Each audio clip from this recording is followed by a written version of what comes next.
वहिनी, ए वहिनी, काय रे राजा, कशी आहे वहिनीची तब्येत? नाहीये सुधारणा काहीच. काय बोलू, 10:30 वाजत आलेले. वहिनीला जरा खाली आणायला लागेल रे. नाही, आईची तब्येत अजून बरी झाली नाहीये. आई नाही जाऊ शकणार आता कुठेच. आईला आरामाची गरज आहे, तिला आराम करू दे. काय म्हणायचं परमेश्वराला, खरंच काय कसला दिवस आणलाय माझ्या वहिनीच्या. म्हणजे इतकी वर्ष ज्या नातीची वाट पाहत होती, एवढा सगळा डोलारा उभारला, आणि आता जेव्हा ती येते, ती येऊ घातलेली आहे, तेव्हा तिला बघायची,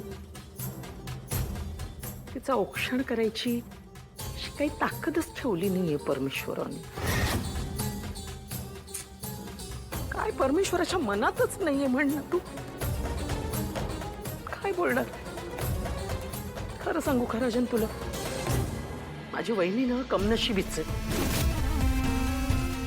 बघ ना काय आलंय वाट्याला. तिच्या वाट्याला नवरा आला म्हणजे माझा दादाच तो, पण त्याची काय अवस्था. आणि एवढं सगळं उभारल्यानंतर ज्या नातीची वाट बघितली, आता ती येण्याची वेळ आली आणि तेव्हा ही स्वतःची ही अशी अवस्था करून घेतली हिने. काय बोलणार, आपल्या हातात काही होतं का? पण राजन, तू ये हा खाली. हा म्हणजे स्वतःच्या डोळ्यांनी तुला तुझी मुलगी येताना दिसेल, किती छान वाटेल. हो, येईन मी बाहेर. बापरे, या माणसाला लाज पण वाटत नाही. पहिल्या बायकोची मुलगी येते म्हटल्यानंतर बाहेर येतो म्हणतोय.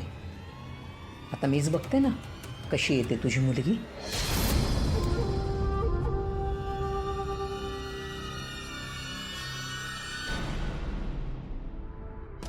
फारशी बरी नाही सिच्युएशन वहिनीची.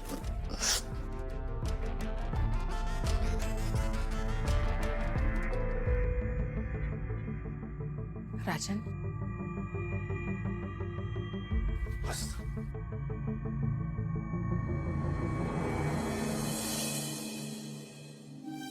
ताई, ताई तुम्ही बऱ्या व्हा बरं. असं खचून कसं चालेल?